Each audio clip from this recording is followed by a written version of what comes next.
প্রথম কথা, আল্লামা আহমদ শফীকে শেখ হাসিনার নির্দেশে তার গোয়েন্দা সংস্থার লোকেরা সুকৌশলে হত্যা করেছে। তদন্তপূর্বক এই তথ্যের প্রমাণ জাতির সামনে হাজির করতে হবে। 2 নম্বর, দ্বিতীয়, আল্লামা আহমদ শফীর ইন্তেকালের পর শেখ হাসিনা এবং তার গোপন পরামর্শদাতারা -3 ফর্মুলার উপর চলেছিল। কয় -3 করতে চেয়েছিল।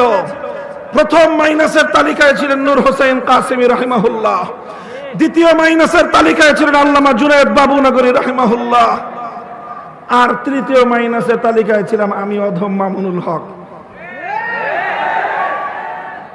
তারা আল্লামা নূর হোসেন কাসেমীকে ষড়যন্ত্রমূলকভাবে হাসপাতালে গিয়ে গোয়েন্দা সংস্থার লোকেরা হাসপাতালকে ব্ল্যাকমেইল করে, কব্জা করে, নিয়ন্ত্রণ করে, কোন প্রাণঘাতী ঔষধ প্রয়োগ করে নূর হোসেন কাসেমীকে তারা হত্যা করেছে।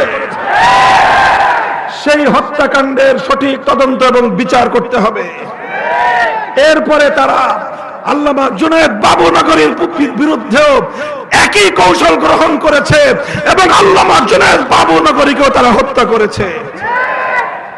এই 3 হত্যাকাণ্ডের যথাযথ তদন্ত এবং তার জন্য দায়ীদেরকে জাতির সামনে চিহ্নিত করে মুখ সম্মোচন করে বিচার করতে হবে। আর এরপরে আমাকে একটা করুণা করেছে যে ওর বয়স কম, বেঁচে থাকুক কিছুদিন। আমাদের 3 মুরব্বীরে মারছে, আল্লাহ জানে ওদের মধ্যে কেউ হয়তো আমার প্রতি তার একটু দয়া হয়েছে যে ও বেঁচে থাকুক, কিন্তু এমন ভাবে বেঁচে থাকুক যেন এদেশের মানুষের কাছে ও মুখ দেখাতে না পারে।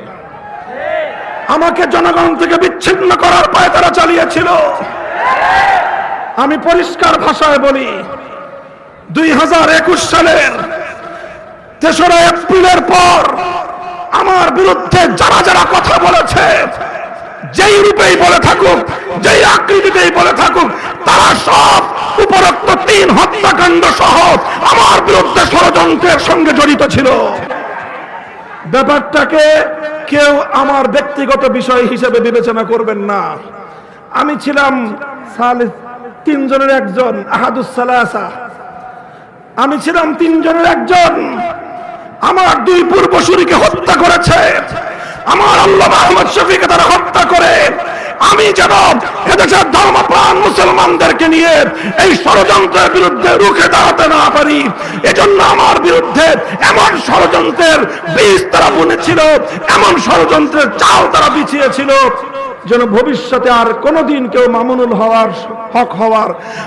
হক হওয়ার স্বপ্ন না দেখে। মুহতারাম হাজিরিন, আমার কথা আর বেশি কিছু নয়। এই 4টা ঘটনা একই সূত্রে গাঁথা। আলেম সমাজকে বলবো, সরল হওয়া ভালো, এত সরল হওয়া ভালো না। আলেমদেরকে বলবো, সরল হওয়া ভালো, এত সরল হওয়া ভালো না। যারা সেদিন আল্লামা আহমদ শফীকে হত্যা করে তার হত্যাকাণ্ডের দায় তার জীবনের প্রধান সহকর্মী আল্লামা জুনায়েদ বাবুনগরী সহ উলামায়ে ইসলামের উপর, হেফাজতে ইসলামের নেতৃবৃন্দের উপর চাপিয়ে দেওয়ার চেষ্টা করেছিল, তারা বাংলাদেশ থেকে ইসলামের শেকড় সহ উপড়ে ফেলবার পায় তারা করেছিল।